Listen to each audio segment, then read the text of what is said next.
The end of the career and the end of the life is when you're dead. I mean, there's no end. There's no end. It's too exciting. Life is too profoundly amazing to think that it's over. It's not over until it's over.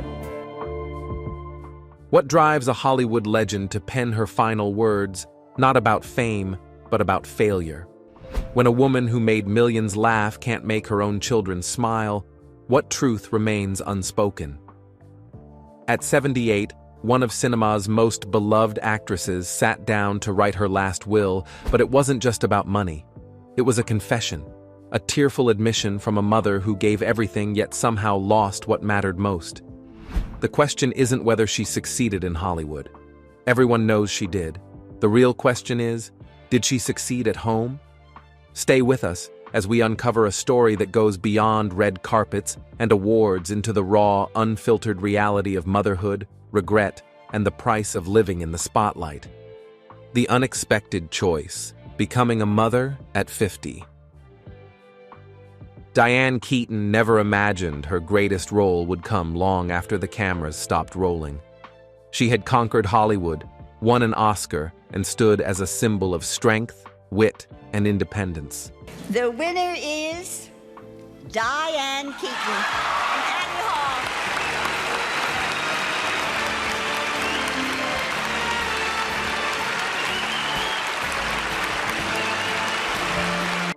But beyond the glittering lights and red carpets lay a quiet ache and emptiness success could never fill. Behind her iconic smile was a woman facing a challenge no director could coach her through: raising 2 children alone. This isn't a Hollywood fantasy. It's the story of a woman who, at 50, dared to chase a different kind of dream, the dream of motherhood. She defied convention, adopted 2 children when society said she was too old, and poured her soul into them, only to learn that love, no matter how pure, can sometimes be as fragile as it is fierce. Her decision was as bold as any role she had ever played. While her peers were planning quiet retirements or savoring legacies, Diane was learning lullabies and preparing bottles. She didn't have a partner waiting beside her or a traditional family structure to lean on. What she had was something deeper, a longing to feel needed in a way no film script ever allowed. Her sprawling mansion echoed with silence, every room whispering a reminder that fame doesn't equal family. Hollywood mocked her choice. Too old, they said. Too late. Some even accused her of chasing headlines. But Diane, ever the rebel, ignored the noise. Wearing her signature fedora and dark glasses, she walked into the adoption agency not as a movie star, but as a woman chasing something real. Hope mixed with fear was all she carried. Then came Dexter. The first moment Diane held her baby girl, the world seemed to pause. The infant didn't cry. She simply stared with deep, knowing eyes that carried both innocence and sorrow. Diane saw herself in that gaze, as if looking into a mirror that reflected decades of loneliness. She remembered the little girl she once was, standing alone in a schoolyard in 1955, longing for someone to see her. In that fragile, silent moment, she made a promise. We'll be together. I can't promise perfection, but I promise I won't leave. That vow would shape the next chapter of her life. 2 years later, Duke entered her world as a boy with untamed curls, laughter that filled rooms, and a spirit that could set the world ablaze. He was the opposite of Dexter in every way: fire to her calm, noise to her stillness. When the social worker asked if she was sure about taking on 2 children, Diane smiled a weary, fearless smile. After 30 years in Hollywood, she said softly, "I think I can handle anything." She believed it then, but motherhood would teach her otherwise. There were no retakes when she messed up, no cue cards to guide her through sleepless nights. When Duke had fevers or Dexter cried from nightmares, there was no script, no applause, only silence and self-doubt. On movie sets, mistakes could be edited out. But in motherhood, every misstep left a mark.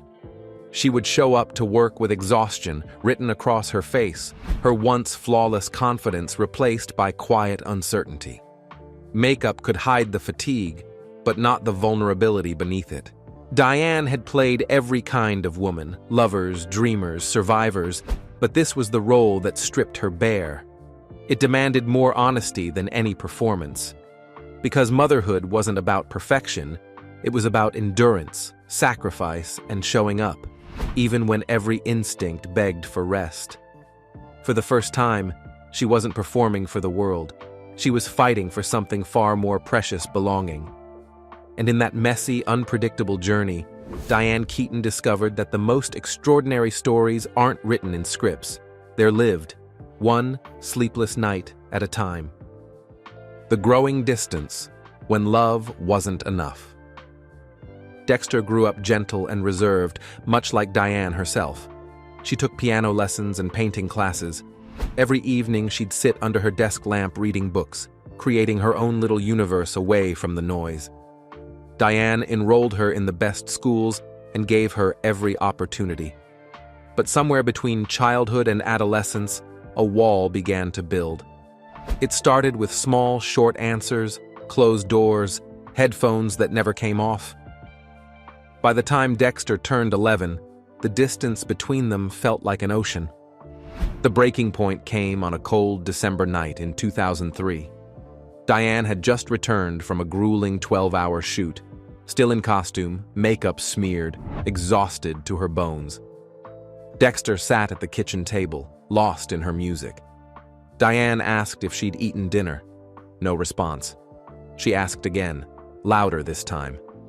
Dexter removed her headphones and delivered words that cut deeper than any critic's review ever could. You only ask because you have to. You're never actually here. Diane tried to defend herself. She worked for them, to give them a good life. But Dexter fired back with brutal honesty. No, you work for you because you don't know how to live without applause. That sentence shattered something inside Diane. She stood frozen, unable to respond, unable to breathe.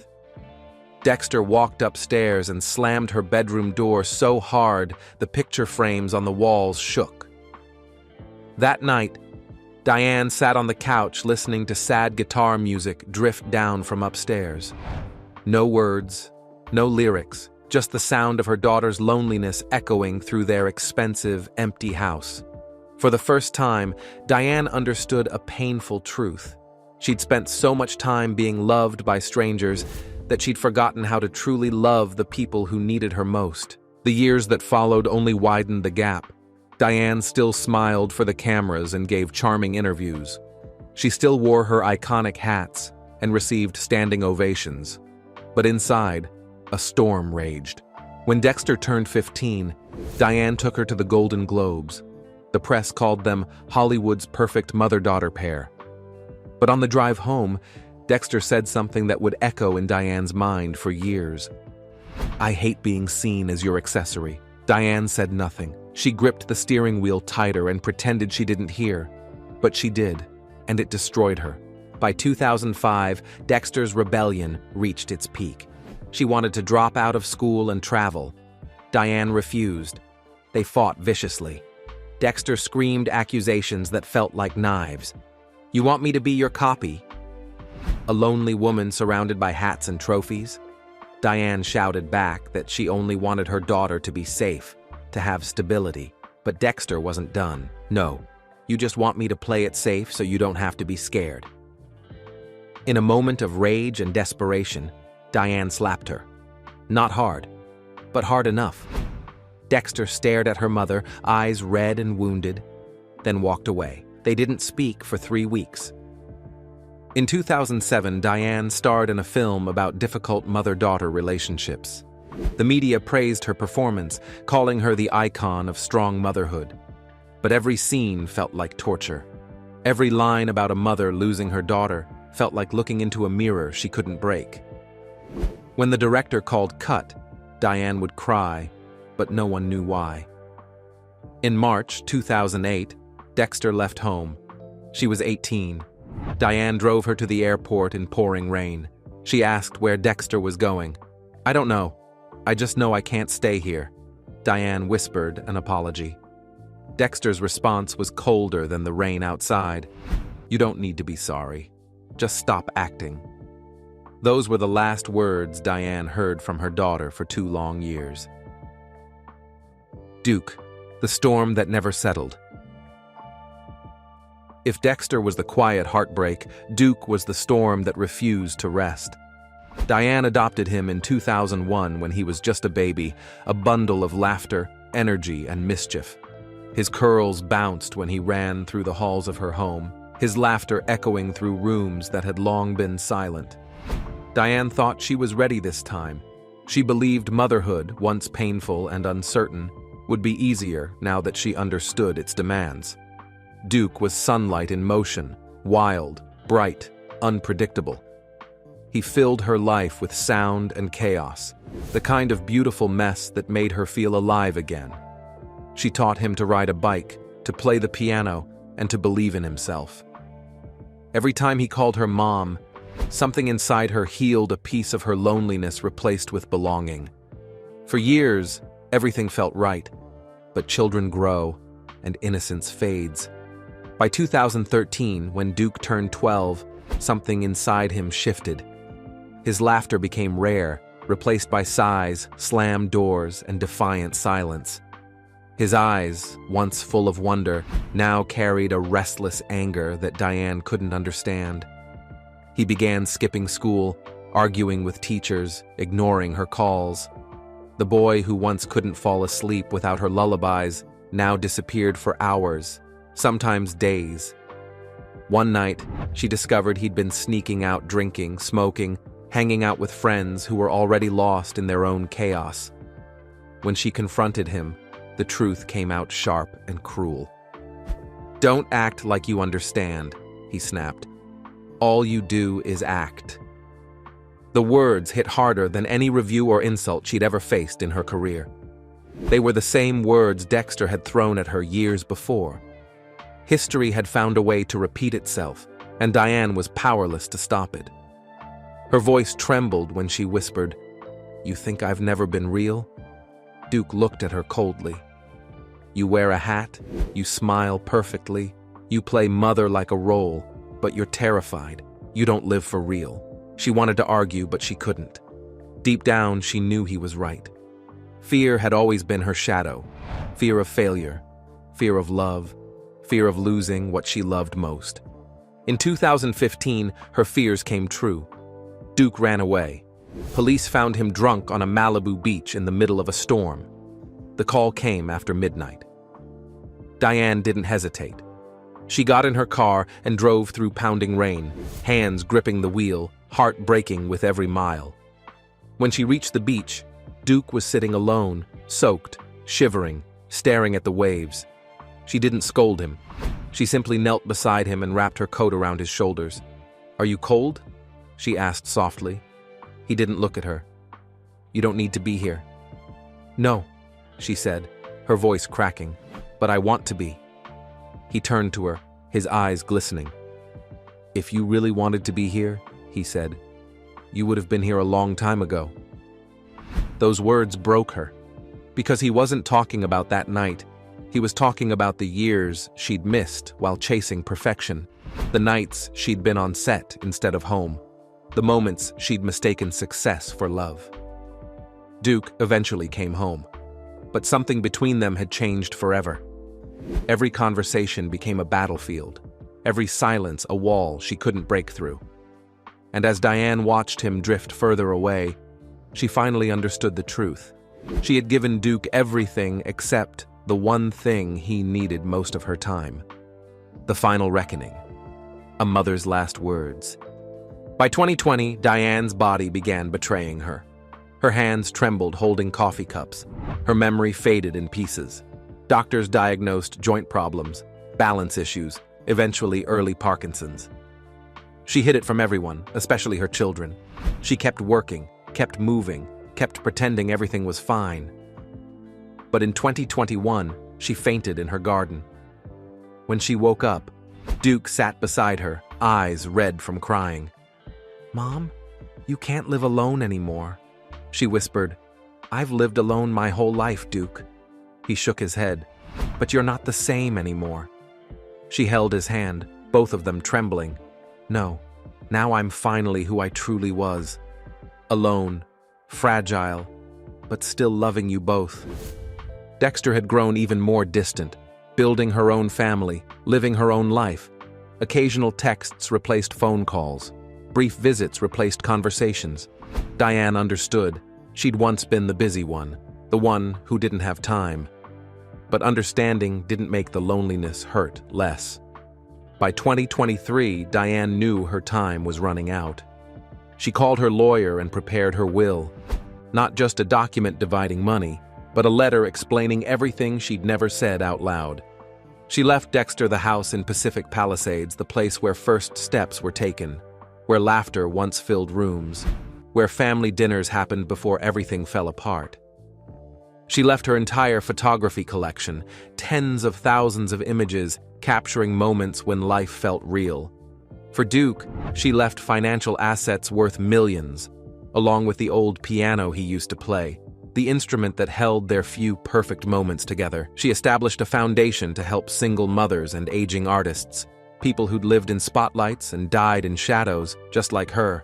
As she signed the documents with shaking hands, she added one final line: "I leave this world everything except regret." She set down the pen and looked around her empty house. Photographs covered the walls, memories of a life fully lived, but never fully understood. She touched each object: the chair where she rocked Dexter to sleep, the scarf Duke wrapped around her neck when he was 12. Every item told a story of love given, love lost, and love that somehow survived despite everything. The sunset poured through her window, painting everything gold.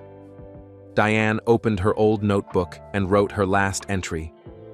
"Dear Diane, thank you for not giving up. Thank you for loving even when love broke you.